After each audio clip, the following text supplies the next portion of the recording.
Hello third class. तो आज जो हम लेसन करने जा रहे हैं इसका नाम है क्रिया। अब क्रिया क्या होती है उसे समझने के लिए यहाँ पे आपको एक छोटा सा पैराग्राफ दे रखा है जिसके ज़रिए उन्होंने समझाया कि क्रिया क्या होती है। आज हमारे घर में मेहमान आए हैं। माता जी रसोई घर में मेहमानों के लिए भोजन बना रही हैं।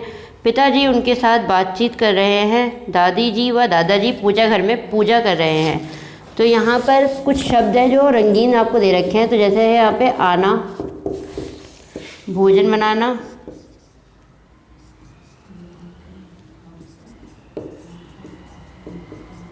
बातचीत करना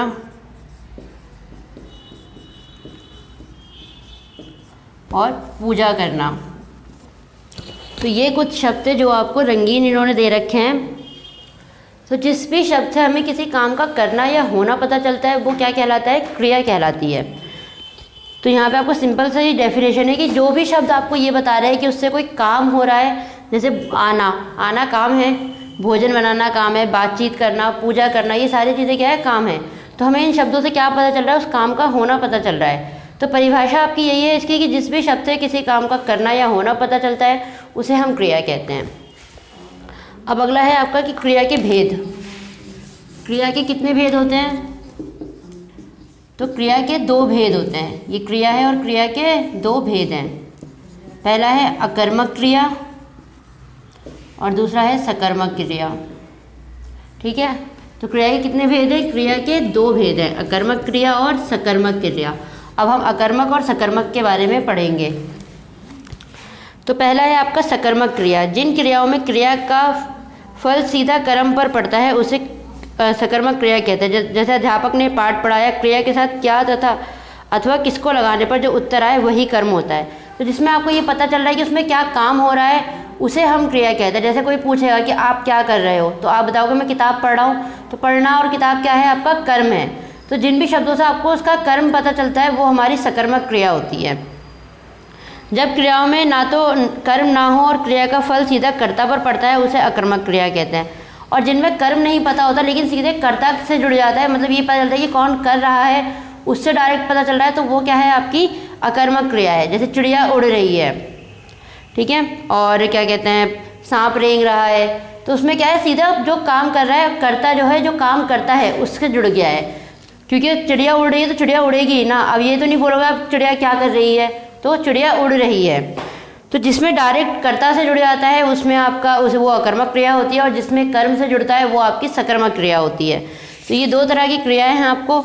और यहाँ पे आपको कुछ क्रियाएं दे रखी है, जैसे उगना, बनाना, हंसना, रोना, पूछना, बताना, खाना, पीना, ये सारी क्या हैं? आपकी क्रियाएं हैं। ये लेसन हो गया है क्रिया का आपका। इसके आगे की हम बैक एक्सरसाइज करेंगे, लेकिन उससे पहले आज हम एक चीज़ और करेंगे, वो है पत्र। ठीक है। पत्र क्या होता है? एप्लीकेशंस लिखते हो आप इंग्लिश में, तो उसी तरीके से हम हिंदी में लिखते हैं, जो उसे कहते हैं पत्र। आज हम एक पत्र भी करेंगे। तो पत्र लेखन में आपको यहाँ पे दे रखा है पत्र लिखना भी एक कला है। पत्र हमारे संदेश वाहक रहे हैं। हम अपने मित्रों और दूसरे लोगों को पत्र लिखकर उन्हें संदेश भेजते हैं। पत्रों से ही हम उनके समाचार जानते हैं। मतलब पहले के टाइम पे क्या होता था, लोग एक दूसरे को लेटर्स लिखते थे।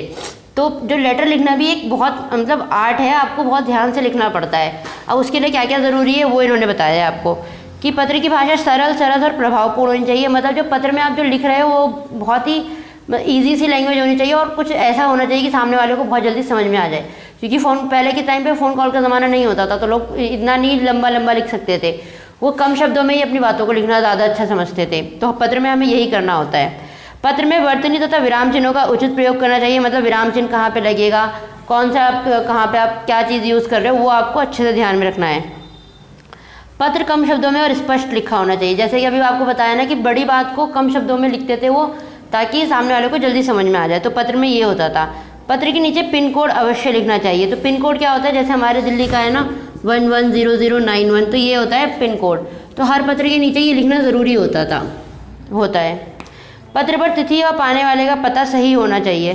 पत्र पर डेट होनी चाहिए कि आपने उसे कब लिखा है और आप उसे किसको लिख रहे हो। तो ये दोनों चीज़ें, उस दिन की डेट और उसका एड्रेस जिसको आप लिख रहे हो, ये सही लिखा होना चाहिए। अब यहाँ पे कि पत्र के दो प्रकार होते हैं, एक होता है फॉर्मल लेटर और एक होता है इनफॉर्मल लेटर। मतलब एक होता है औपचारिक और दूसरा होता है अनौपचारिक। तो औपचारिक में क्या आता है, औपचारिक वो पत्र होता है जैसे हम किसी सरकारी अफसर को लिख रहे हैं या अपने स्कूल के प्रिंसिपल को लिख रहे हैं या फिर किसी समाचार पत्र के संपादक को लिख रहे हैं, तो वो होते हैं हमारे औपचारिक पत्र। और अनौपचारिक वो होते हैं कि जैसे हम अपने भाई बहन, मम्मी पापा, चाचा चाची, इनको जो पत्र लिखते हैं वो होते हैं हमारे अनौपचारिक पत्र। तो हम जो करेंगे वो हम पहले औपचारिक पत्र करेंगे। तो सबसे पहले आपको यहाँ पे एक औपचारिक पत्र दिया है जिसका लिखा है ना, मतलब इन्होंने हेडिंग दी है शुल्क मुक्ति हेतु प्रार्थना पत्र।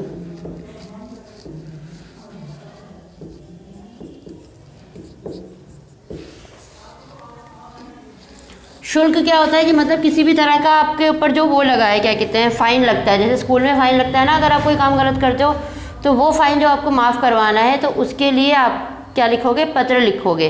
तो यहाँ पे जो पत्र लिखने का तरीका है, वैसे आपने सेकंड में किया होगा लेकिन हम एक बार रिवाइज कर लेते हैं उस चीज़ को। पत्र लिखने के लिए सबसे पहले हम क्या लिखेंगे, सेवा में।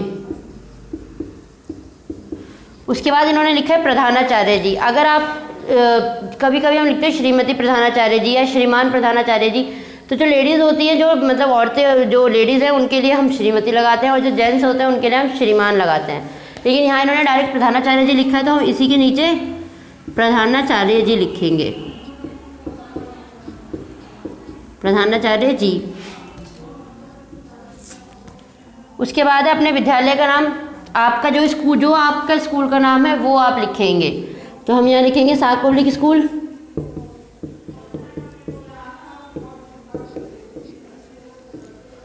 साग पब्लिक स्कूल। इसके बाद आप लिखेंगे महोदय इसी के नीचे।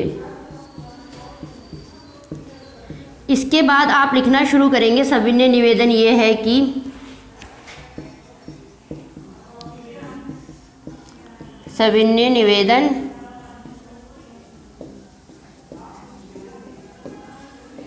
देखिए, तो ये मैं पूरा फॉर्मेट नहीं लिख रही हूँ इसमें क्योंकि सबके अपने अपने रीजन होते हैं, सबका अलग अलग होता है पत्र लिखने का तरीका। लेकिन हाँ, मैं आपको जो पत्र भेजूंगी आपको ग्रुप में, आपको वही पत्र याद करना है और वही पत्र आपको अपने पेपर में भी करना है, अगर पेपर में भी आएगा ये। यहाँ पे पूरा फॉर्मेट नहीं लिख रही हूँ क्योंकि मैं आपको पढ़ के सुना देती हूँ, वो ज़्यादा अच्छा रहेगा।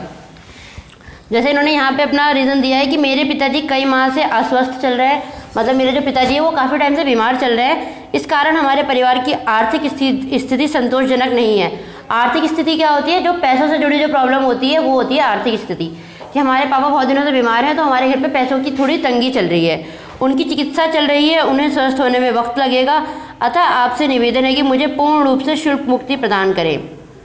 तो उन्होंने ये कहा है कि आप, मेरे पिताजी जो है बीमार हैं तो जितना भी मेरा मतलब फ़ीस है वो आप मेरी माफ़ करें, आपकी अति कृपा होगी, धन्यवाद।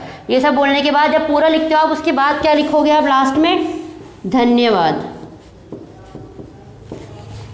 उसके बाद आपका धन्यवाद के नीचे क्या आएगा, दिनांक, मतलब डेट, जब आप पत्र लिख रहे हो तब की। उसके बाद अगर लड़के लिख रहे हैं तो आपका आज्ञाकारी आएगा शिष्य, और अगर लड़कियां लिख रही हैं तो आपकी आज्ञाकारी आएगा। तो वो आपको डिसाइड करना है कि कौन ये काम कर रहा है, तो उसके हिसाब से आप लिखेंगे आपका या आपकी आज्ञाकारी शिष्य। उसके बाद अपना नाम लिखना है आपको, जो भी नाम है आपका, और उसके बाद अपनी कक्षा लिखनी है, कक्षा 3rd, उसमें जो भी आपका सेक्शन है वो लिखना है। तो ये पूरा फॉर्मेट था आपका कि कैसे आप बनाते हो लेटर। इसके बाद हम आगे बैक एक्सरसाइज करेंगे। यहाँ पे दिया है कि आपको उचित क्रिया शब्द छांटकर रिक्त स्थानों की पूर्ति कीजिए। बना, उड़ा, लिखा और तैर। अब इसमें से छांट के आपको इनको भरना है, जो मैंने पहले से भर रखा है, तो ये काम आपको कॉपी में करना है। उसने किताब पर अपना नाम लिखा। चित्रकार चित्र बना रहा है। पानी में मछली तैर रही है। वंश पतंग उड़ा रहा है। अब अगला है आपका दिए गए वाक्यों में क्रिया शब्दों को रेखांकित कीजिए। अब इसमें जो क्रिया है उसको आपको अंडरलाइन करनी है। राघव पढ़ रहा है, तो पढ़ना क्या है, उसकी क्रिया है। नमिता नाच रही है, तो नाच। सोनम हंस रही है, हंस। राधिका खा रही है, तो खा। और हर्षित दौड़ रहा है, तो दौड़। अब इसके बाद निम्नलिखित क्रिया शब्दों में वाक्य बनाइए। अब यहाँ पे कुछ शब्द दे रखे हैं जिनसे आपको वाक्य बनाना है, तो 2 मैंने बना के दिखाए हैं, बाकी 3 आपको खुद बनाने हैं। नहाना, हमें रोज़ नहाना चाहिए। उड़ना, पक्षियों को ऊंचा उड़ना पसंद है। अब इसके बाद खाना, सोना, पढ़ना, इन तीनों के वाक्य आपको खुद बनाने हैं। और क्वेश्चन आंसर और पत्र आपको ग्रुप में मिल जाएगा, तो वो काम आपको अपनी कॉपी में करना है। Okay, bye.